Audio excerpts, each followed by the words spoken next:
Breaking news, the new requirements for New York State employees and frontline medical workers in a push to crack down on COVID-19. Plus, the latest on a rescue of swimmers from Lake Erie. Well, the temperatures and the humidity have come down a little bit, but they're going to come down even further as we work throughout the later part of the week. We'll talk about it next as the News at Noon starts right now. Live and on demand, this is WNY News Now. This is WNY News Now with live breaking news. New York State Governor Andrew Cuomo is calling for new dramatic action to control the spread of COVID-19 statewide. Thank you for joining us for WNY News Now. I'm Justin Gould, and we start with breaking news. Cuomo spoke this morning announcing the state will soon mandate all government and hospital workers to be vaccinated against COVID-19. He hopes this to start in September, at least by Labor Day, in reaction to COVID-19 Delta variant concerns, and he's also asking local governments and counties to do the same to their employees. There will be no testing option for patient-facing healthcare workers. That is a point of contact that could be a serious spreading event, and we want to make sure that those healthcare workers are vaccinated, period. Now, as for the new masking guidance from the CDC yesterday, Cuomo says his office is examining those recommendations closely in consultation with federal and state health experts. The agency is now recommending that even vaccinated people return to wearing masks indoors in parts of the U.S. where the Delta variant of COVID is fueling infection surges. Citing new information about the variant's ability to spread among vaccinated people, the agency is also recommending indoor masks for teachers, staff, students, and visitors at schools nationwide, regardless of their vaccination status. Now, as for schools in New York, Cuomo says if COVID activity continues to rise around the state, districts in affected areas should strongly consider taking more aggressive action so that schools don't become super spreaders in the fall. Well, as the number of cases linked to COVID's Delta variant rise nationally, Chautauqua County's executive is reassuring residents the strain has not been detected here locally and is continuing his push to reopen schools this fall. Our Christian Reith Miller is hearing from Chautauqua County Executive P.J. Wendell, who spoke about the new wave of coronavirus activity during an interview this week. I have been told that there are positive tests of the Delta variant in Western New York. We have not seen that as of yet in Chautauqua County. So again, we are keeping a close eye on things. And, the belief is it may already be here. Has it affected our individuals and our residents? That is unseen as of right now. As a former educator, Chautauqua County Executive P.J. Wendell expressed his concerns about the effects that the new variant could have on fall school reopening plans. And you listen to educators across the country. This last year, 18 months, really 2 school years from March, through the end and then all of last year, these kids are so far behind the rest of their predecessors or counterparts across the world. Education has definitely been set back over the last 18 months. He says plans from the state regarding reopening need to come sooner than later, as many school sports are beginning as early as the middle of next month. They need to get, and I mean the governor's office and state ed needs to get the guidance to the schools so they can prepare. This isn't something that we can roll out a week or two before the general school year starts and have everybody on the same page. Last year, and our teachers and superintendents and administrators will do that. We will make it happen, I guarantee you. But I think it's only fitting that they give us the guidance in a timely manner where they could make good, sound decisions. At this place in time during the pandemic, the county executive also does not believe children should have to wear masks in school. 300 and some cases nationwide ended up being fatal. And to that, my heartfelt sympathy goes out. I don't know what would happen, if I were to lose my child or either one of my children. But at the same time, the question that many have asked, what were the underlying medical conditions? In Jamestown, Christian Reith Miller, WNY News Now. Christian, thank you. COVID activity has remained very low here locally over the past several months, with only 13 cases active at the moment countywide. Well, 3 swimmers in distress were rescued yesterday afternoon by first responders in northern Chautauqua County. The Chautauqua County Water Emergency Team was called to Ripley Beach on Lake Erie to assist a local fire department with the water rescue. Deputies say that 3 people were swimming near the beach when one of them was pulled away from the shore due to strong currents. That swimmer, deputies say, began to have difficulty staying afloat.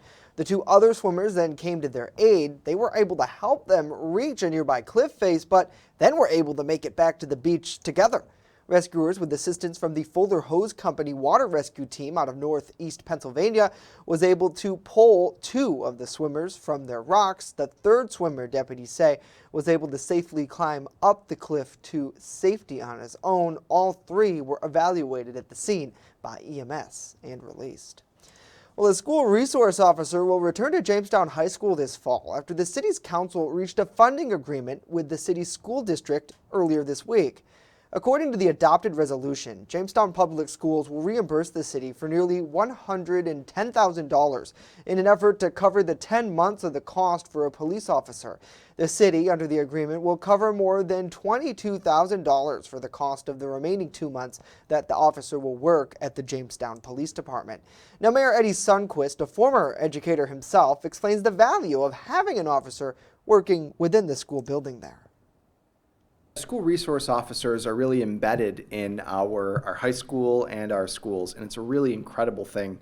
I know during COVID we had such a crazy change in school schedules that it's made it very, very difficult, but we're really excited to be able to partner with Jamestown Public Schools again to provide them a school resource officer. City Councilman Jeff Russell, a former police officer himself, explains that the school discontinued SRO funding previously because of COVID's uncertainty. Police Chief Tim Jackson telling us that he's awaiting word as to what the SRO's official responsibilities will be.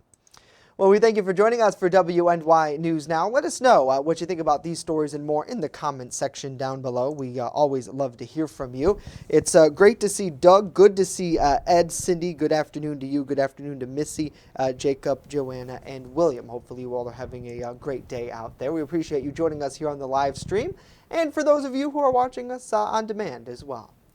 Well, now let's get a first check of our weather forecast. Chief Forecaster Dakota Hunter standing by with that. And Mr. Hunter, it seems like sunshine's the story today.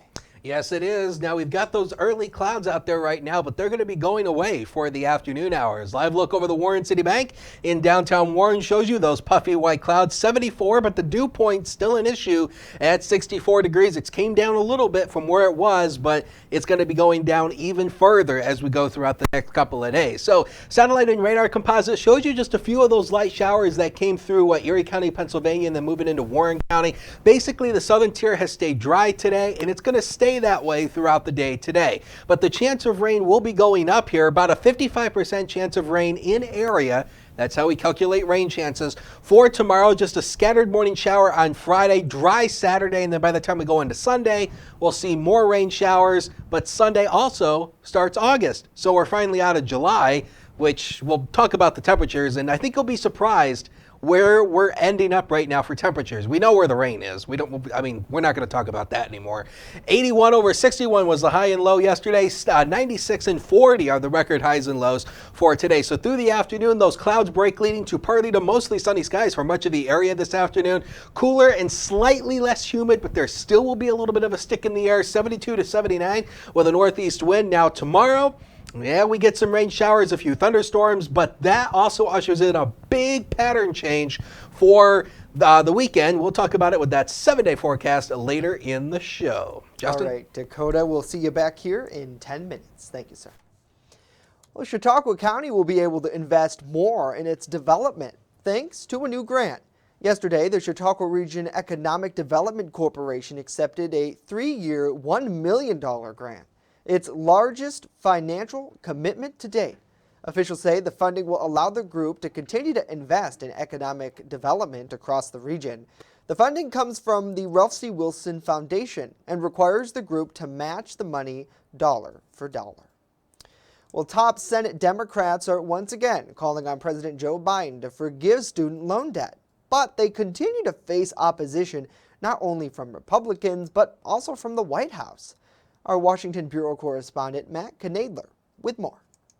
Yes. At a news conference Tuesday, Senate Majority Leader Chuck Schumer renewing efforts to cancel student loan debt up to $50,000 per borrower. Extending the pause and eventually canceling student loan debt would be a bold step towards economic opportunity for millions of Americans and for our whole economy. Schumer's latest move comes as Democrats drop a massive $3.5 trillion spending plan covering many of their top goals, everything from education to climate change. But it's unclear exactly how much, if any, forgiveness will be in the plan. The pause on repaying federally held student loans due to the pandemic expires on September 30th. People were thrown off their stride by COVID. Give them a chance to recover. Wait till the spring. Schumer's request is much larger than the $10,000 per borrower President Biden said he would approve. Canceling $10,000 in loans would erase debt for more than one-third of all borrowers and cost an estimated $371 billion. Canceling $50,000 would clear debt for 80% of borrowers and cost $1 trillion. Are we giving them the opportunities to pursue higher education dreams and goals that they have? Or are we going to put up barriers in front of them? If Democrats are going to pass student loan forgiveness, perhaps the best way to do it would be through the upcoming budget reconciliation process. Now, Republicans largely do not support student loan forgiveness, and for Democrats, they wouldn't need Republican support to pass that reconciliation bill. They need to settle on who is going to be able to take this money. There may be some means testing to it that might make it a little bit more palatable. In Washington, Matt Knadler reporting. Matt, thank you. Coming up next, what a new survey found about credit card debt here in New York. And later, an update on the newest skate park that's coming to Jamestown. Stay with us as WNY News Now continues.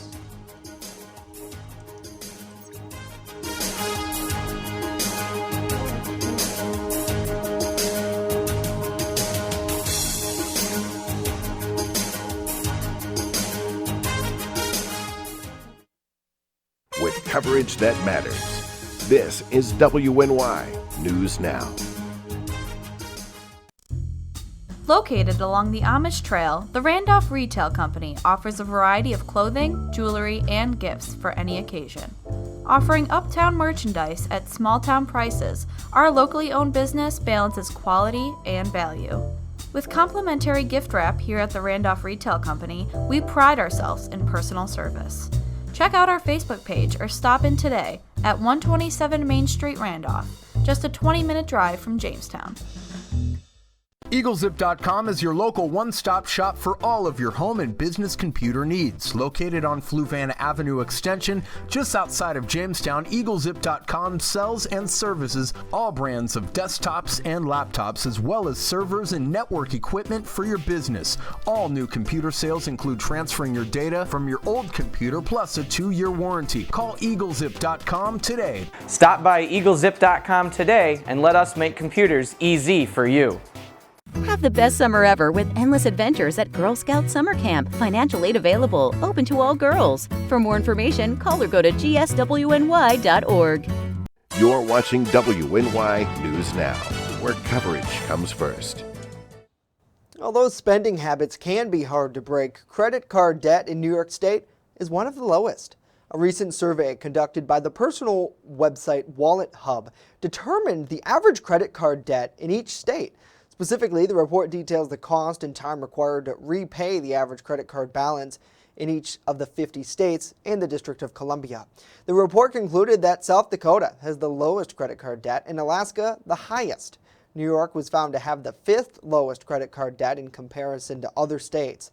For this report, Wallet Hub drew data from the TransUnion, the Federal Reserve, the United States Census Bureau, and its proprietary credit card payoff calculator. The full report can be found on their website.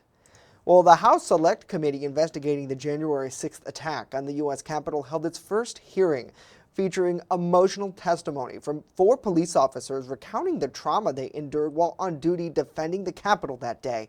The hearing also featuring new video of the riot. Isabel Rosales in Washington with a closer look. The indifference shown to my colleagues is disgraceful Emotional testimony as a House Select Committee holds its first high-profile hearing on the deadly January 6 Capitol riot. I feel like I went to hell and back to protect them and the people in this room. 4 police officers recounting the trauma they encountered while defending the Capitol that day, giving the panel their first-hand accounts of being outnumbered.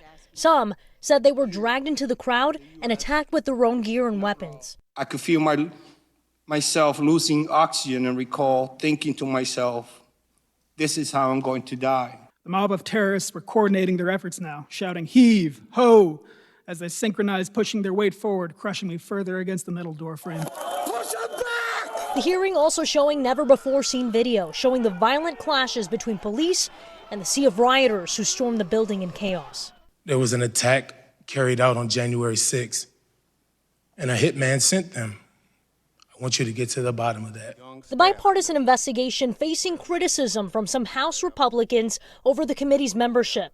Congressman Adam Kinzinger, one of the only 2 Republicans on the panel, getting emotional, saying Americans deserve answers. You know, democracies are not defined by our bad days. We're defined by how we come back from bad days, how we take accountability for that. In Washington, Isabel Rosales. Isabel, thank you.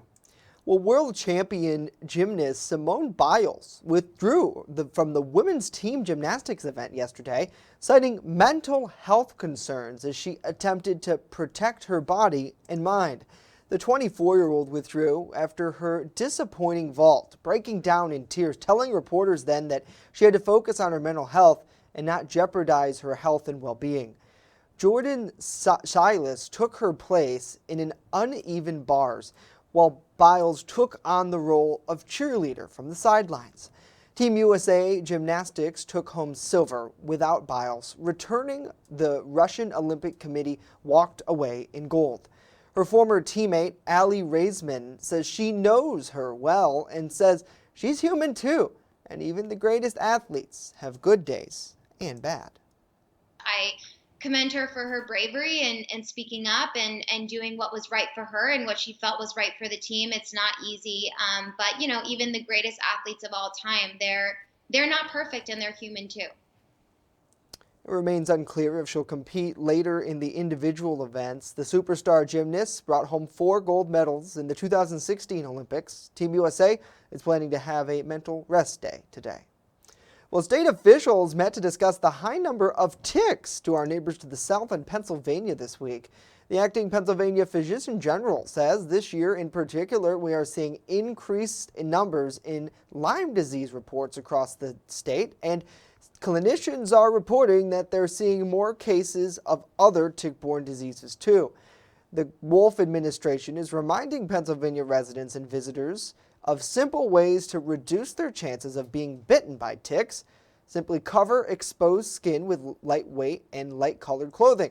Avoid tick-infested habitats such as dense shrubbery or tall grass, and be sure to use an EPA-approved insect repellent. Ooh, feeling the creepy crawlies now. Thanks for joining us for WNY News Now. Let us know what you think about these stories and more in the comments down below for those of you watching us on our live streams, or if you're watching us on demand, we love to connect with you as well. Follow us on social media and send us a message if you have something good to say. Great to see Ed, good to see Scott, Mary, and Linda. Hopefully you all are having a great day. We appreciate you tuning in.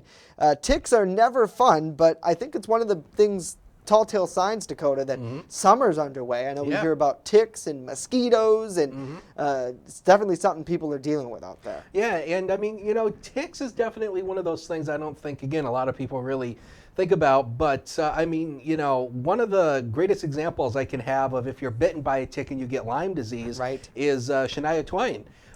In 2004, she was horseback riding during her Up tour. Really? She had a little break in between shows and she went horseback riding, and she ended up getting bitten by a tick and she got Lyme disease, and that's why her voice went out on her toward the end of the Up tour in 2004, and that's why she had to have a whole bunch of surgeries done on her vocal cords, because it kind of destroyed her vocal cords. And even though that's not one of the main symptoms of Lyme disease, it goes to show you how the symptoms of Lyme disease can vary from person to person. So that's why she took a break from music for a while, of course, a lot of the stuff that happened with her previous marriage and whatnot. But definitely going to have to keep our eyes out there today. And a lot of people probably going to be using the outside spaces around our beautiful area because the weather, I hear, is wrapping up to be pretty nice. Well, I mean, it's going to be nice for today, but then it kind of goes downhill tomorrow. But wanted to talk about the temperature, something we really haven't talked about for the month. I mean, we've mentioned a lot about the rain. We don't want to talk about that anymore because who wants to see those numbers? We're not even going to show that graphic because it's just, no. We don't even want to talk about it. But the good thing, the one thing that the rain has done, it has kept our temperatures down because of the wet ground conditions here. So all the days shaded in blue are days where the high temperature was cooler than average. So the average temperature for the month is 66.4. That's 2.5 degrees below normal. And as we rank right now, July 2021 is the 14th coolest, not warmest, but coolest July on record. And a lot of that had to do with the rain. And even though it's felt warmer, a lot of that had to do with the humidity that, of course, comes with July. Hey, if you want to get out on the golf course today, nice day for it. Partly to mostly sunny, temperatures in the lower to mid 70s out there today. So it is going to feel great out there today. But some of the courses may be a little bit wet. So keep your eyes on that. Tarp Skunks. Their final home game of the season is tonight. They're taking on the Batavia Muck Dogs tonight at 7 o'clock. So 73 down to 67, partly to mostly cloudy throughout the game. So it should be a good day for the game out there. Shows you just blue skies out there from the HD News Now cam. I don't think that temperature is correct. It's not 80 degrees, but it is actually in the it's in the mid 70s, I believe, right now as a noon hour. So here's what's going on right now. Big severe weather outbreak likely across Wisconsin. That red shaded area is a 4 out of 5, a moderate risk for severe thunderstorms. A big severe weather outbreak likely expected there, but that's not our concern for today. Our concern comes tomorrow. There is a low-end marginal risk for the southern tier and much of northwestern Pennsylvania. The SPC does have a standard slight risk, a 2 out of 5 for basically Elk County further to the south, but Warren County is mainly in that marginal risk. We'll keep our eyes on for a chance of a few stronger storms tomorrow. First Defense Doppler radar showing nice and clear sweeps, but as we zoom the radar out, all this activity right here is out ahead of our next cold front. And that cold front moves through tomorrow, and that produces the rain showers and thunderstorms, but it also ushers in big changes to our weather pattern. We're talking cooler air. So newest run of the future scan model shows you nothing through the day, partly to mainly clear tonight. As we get into tomorrow, the clouds will start to thicken up overnight into tomorrow. Then we'll start to see the influx of moisture coming in out ahead of that cold front. And as that front moves through, you'll see the showers and thunderstorms flaring with that front. And there could be a couple stronger storms within here. We'll watch those through the day. Those sweep west to east through the day tomorrow. And then we'll only be left with a few minor showers for Friday morning. And then that clears out for the afternoon hours. So the zone forecast, the inland areas today, we're likely going to stay in the lower to mid 70s today. Clouds to sunshine, but still a bit muggy. So don't let that 75 degrees fool you. It still will be muggy. Next 7 days of your life right there on the screen. 76 tomorrow, 69, a chilly day on Friday. Morning shower, then afternoon clearing. 72 on Saturday. Sunday, just a few scattered showers. Both Monday and Tuesday are looking dry and temperatures in the lower 70s with comfortable humidity. We'll take a break. Be right back.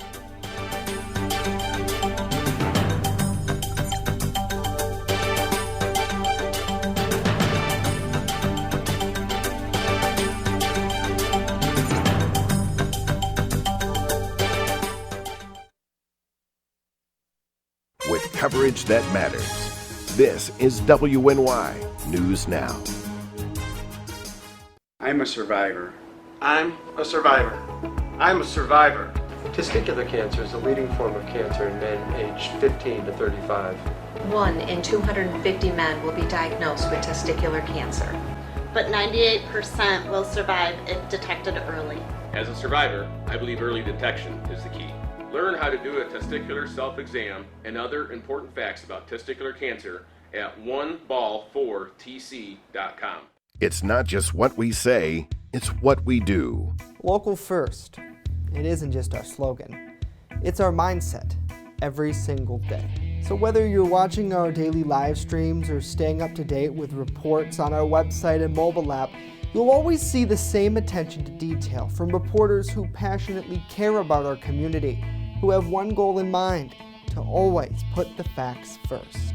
For me, it's more than just getting the forecast right. What I love the most about my job is that I come into work every day to help break down the weather, letting people know how this is going to impact their day. We take pride that First Defense Weather is the only local weather team in the Southern Tier.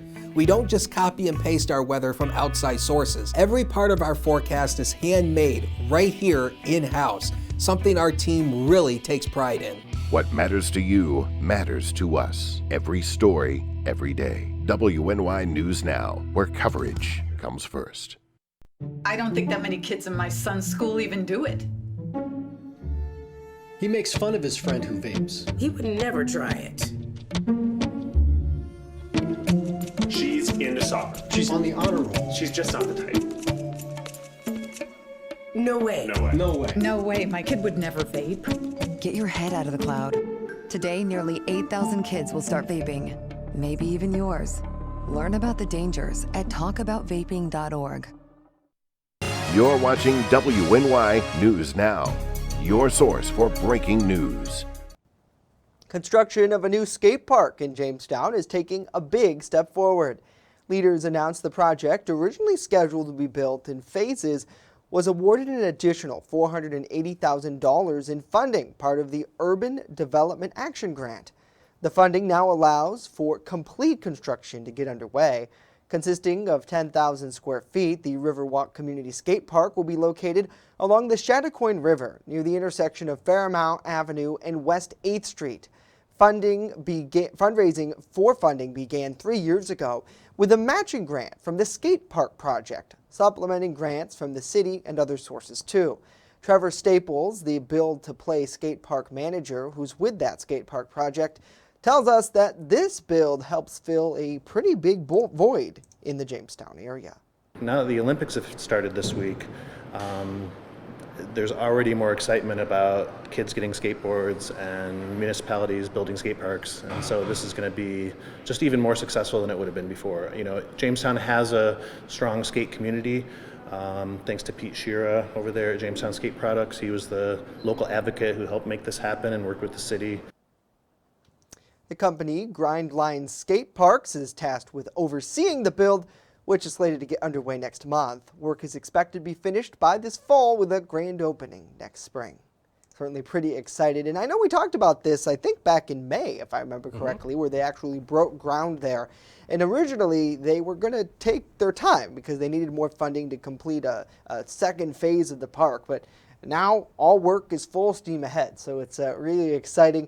Yesterday I talked to the director of development, Wall, shooting this story, and she said that, as I mentioned, they will have an actual opening in spring, but if work gets done fast enough, kids could use it this fall. The issue is obviously we never know when the snow is going to fall, so that's the thing. You maybe could get a couple of skates in November, but not necessarily, because I imagine when snow falls, there's no way. You could snowboard maybe, I don't know.